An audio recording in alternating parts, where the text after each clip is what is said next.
ELAYNE CLIFT of Brattleboro in Vermont is a social justice advocate and award-winning writer, journalist, lecturer, whose work can be found on her website, ELAYNECLIFT.com. That's ELAYNE CLIFT with a hyphen between the Elaine and the Clift.com. She agreed to talk with The Great Pretender recently about her column, Designer Babies, specifically about the practice of eugenics in the United States as recently as from 1931-1940 in Vermont, when as many as 253 mostly involuntary sterilizations were performed. The language in your column struck me as being unusually honest. It was like a taste of reality where oftentimes the language obscures the real issues. Yeah, well, I think that's my trademark, is that my first book of essays was called Telling It Like It Is. The subtitle was something about, I don't know, it was something about, they had the word feminist in it. It was a long time ago. But anyway, yeah, I mean, that's sort of part of my brand. And that's why I do the writing. And I get a lot of feedback, thanking me for what I'm writing about, how I'm writing about it, and giving voice to others, etc. I do also, do get negative commentary, usually where I post on places like Daily Kos and stuff like that. And the thing I get the most blowback from is when I condemn Israel. As a Jew, I condemn Israel for what's going on. Well, I agree with you, but I don't think it's the most of any country, because there are a lot of countries that are way worse than we are, or at least they're more blatant and obvious. But I agree. I mean, like from the get-go, from the Native Americans to the blacks to the whatever, this is why I find it so facile and irritating that we say that we're the sort of American exceptionalism and the best and the brightest, and we can do anything, and we blah blah. It's just political crap, and it's everywhere, and it's very offensive to me. Well, let's talk about the Designer Babies, because that's the title. The title of it. I love that. I haven't seen that before.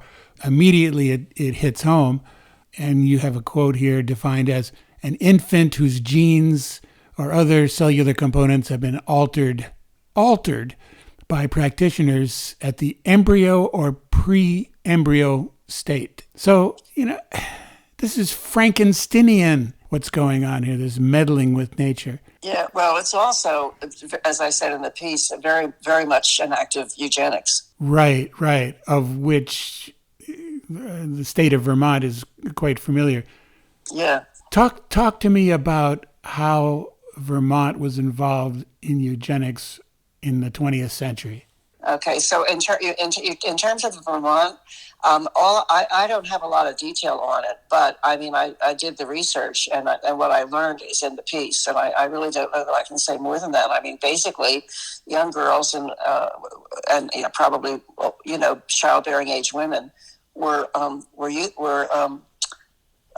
sterilized during that 10-year period. For what reason? Because probably somebody thought they may have had mental health issues. They may have had poverty issues. I mean, they just were deemed not suitable to bring more people like themselves into the world. And so, and oftentimes they were, there's a connected issue to this. There were women who were sterilized when they gave birth without their knowledge. That's a form of this. I can't say that it happened that way in Vermont a lot. I don't know enough about it, but that is, having worked in women's health, I can tell you that the issue of sterilizing women without their consent, particularly after they've given birth, they're exhausted. It may not be their first language, and they are coerced to sign a consent. Coerced in the sense of not being told why this was going to be done to them, or that it was going to be done to them. So it was a surreptitious, eugenics way of controlling the population. And of course, it was black women or people of color. It was poor women. It was women who didn't have a good education, and maybe they had a bunch of kids and they was having another one. So there were all kinds of reasons why that was done, and that was done. That in itself was never called eugenics, but the idea of uninformed sterilization and unconsented sterilization was very big, even into the second wave feminism period, because we're the ones I worked in women's health in the 70s and 80s, and actually then internationally. But that was something that we exposed and we talked about, but it was always just a hidden reality. Was this not the beginning of eugenics in the 1930s or whenever that happened? But you point out that eugenics was at the core of slavery, that slaves were bred for, I don't know what, height, strength, whatever. Is that true? Is that a truth? Is that a true? Am I remembering history correctly? Yeah, I mean, that was very much a part of, the that was part of slavery. I mean, if you were deemed, I don't know. I mean, the thing was, they were breeding kids. I mean, they were actually breeding kids and forcing women to have children. In fact, some of them were the slave owners' children. A lot of them were the slave owners' children, but that were never acknowledged. But I think that I can't say this as a fact. I don't know this for sure, but I suspect that part of what was going on wasn't just the breeding of from healthy women, but also the debreeding of women that were deemed to be kind of too stupid or too lazy or too rebellious or something like that they were probably sterilized. So Elaine, you're kind of a rebel, aren't you? I'm kind of a rebel. You're kind of a rabble rouser, aren't you? Well, I'm a truth teller, and I'm a social justice advocate and a human rights advocate. It's just in my DNA. So this is why so much of my writing is sort of expose, because I just think people need to be much more aware, whether it's for political reasons, to get people to vote for the right people, or for Jewish people to think about what's going on in Israel in a way that isn't retro to a 1950s mentality, that Israel has the right to survive. Of course, it's never going to disappear, so we can stop making that argument. Just stuff like that. I mean, I'm a truth teller. If you want to call me a rebel, I just tell it like it is. That's all. Well, I thank you. I thank you for your work. I thank you for being involved, and by calling you a rebel or a rabble rouser, I'm being a little bit facetious. I take it as a badge of honor. Yeah, I know that you would. I'm glad that you're doing the work that you're doing, and I hope that you will continue doing it. Well, thank you. Thanks very much. There's more to talk about, and I hope that you will be able to talk to me some more later on through your work. All of your columns have this.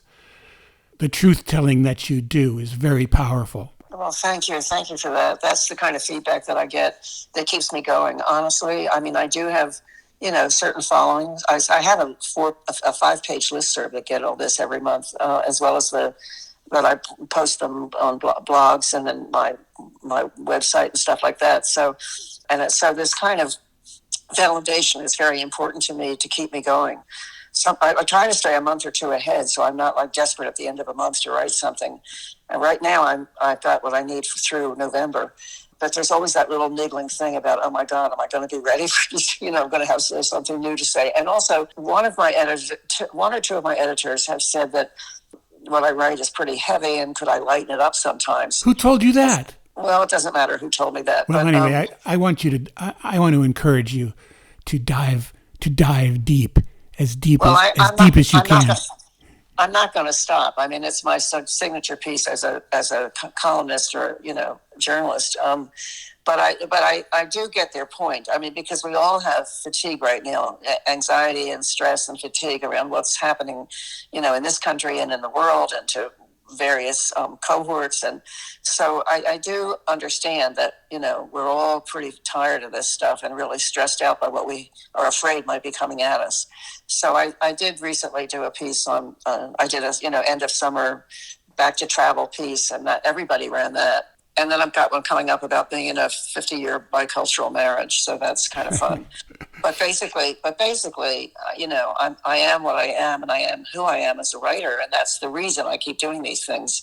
And there's, I guess I would say, sadly, there's always some ethical breach or corruption thing or problem to write about. And I often think, my God, what happens if we have another blue wave? Am I going to have as much to write about, Of course you are. There's always going to be injustice in this world, and we will always need people to expose it. Yeah. Well, I'm keeping on. I can tell you that. Well, thank you very much. It's been a total pleasure talking with you, Elaine Clift, and I wish you great success in the future. Thanks very much, and I'll look forward to your YouTube. All right. Have a great day. Thank you. Thank you. Bye-bye.